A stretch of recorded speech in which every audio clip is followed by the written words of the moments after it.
ஆமென்.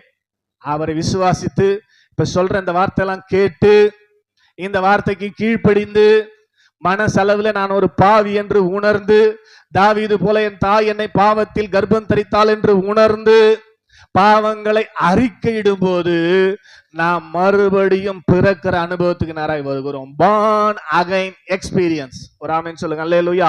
மறுபடியும் பிறக்கிற அனுபவம் தான் ஸ்தோத்திரம். அதனோட அடையாளம் தான் ஞானஸ்நானம். ஜலத்தினால ஒரு விசை கழுவப்பட்டவர்களாக. குழந்தை பிறந்த உடனே என்ன பண்ணுவாங்க? மறுபடியும் பிறந்த குழந்தை என்ன பண்ணுவாங்க? ஆமென். நீங்களாம் குழந்தை பக்காத மாதிரி பாக்குறீங்க. ஸ்தோத்திரம். எனக்கு தெரியாது, பெற்றவங்க சொல்லலாம்ல. குழந்தை பார்த்தவனே என்ன பண்ணுவாங்க? ஸ்தோத்திரம். அதெல்லாம் முச்ச பெத்தனை எங்களை வந்து காட்டுறாங்க. எங்களுக்கு எப்படி அதெல்லாம் தெரியும்? சொல்லுங்கல்ல, எக்ஸ்பீரியன்ஸ் தான் இருக்குது. பெற்றவனே என்ன பண்ணுவாங்க?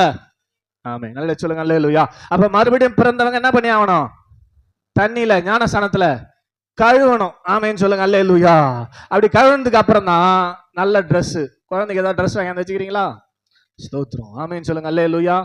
ஸ்தோத்திரம். ட்ரெஸ் வாங்காம, ட்ரெஸ் எல்லாம் ரெடி பண்ணாம யாரும் டெலிவரிக்கு போக மாட்டாங்க. ஆமென். ஸ்தோத்திரம். முன்னாடியே விசுவாசமா பையனோ பொண்ணோ ரெண்டு பேருக்கும் சேர்ற மாதிரி ஒரு ட்ரெஸ் இருக்குது, பிறந்த உடனே போடுறது. ஆமென்.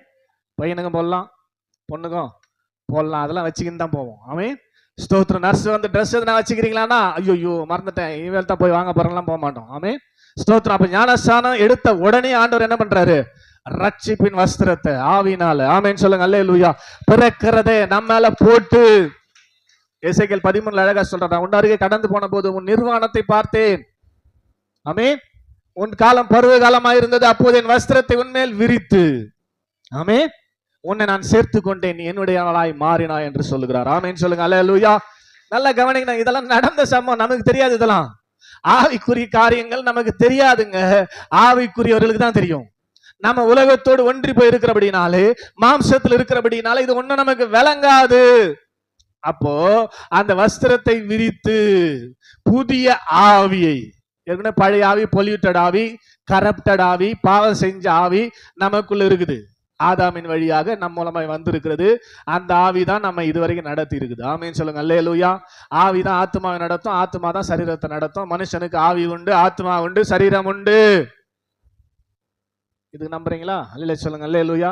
அப்ப அந்த பழைய ஆவி, ஆதாமின் ஆவி சரியில்லாதனால்தான் அதை மாற்றும்படியாக தன்னுடைய குமாரனை, ஆமென், புதிய வித்தாக, புதிய ஆவியாக அந்த ஆவியில பிறக்க செய்கிறார். அதுக்கு பேர் தான் புது சிருஷ்டி, புது குழந்தை.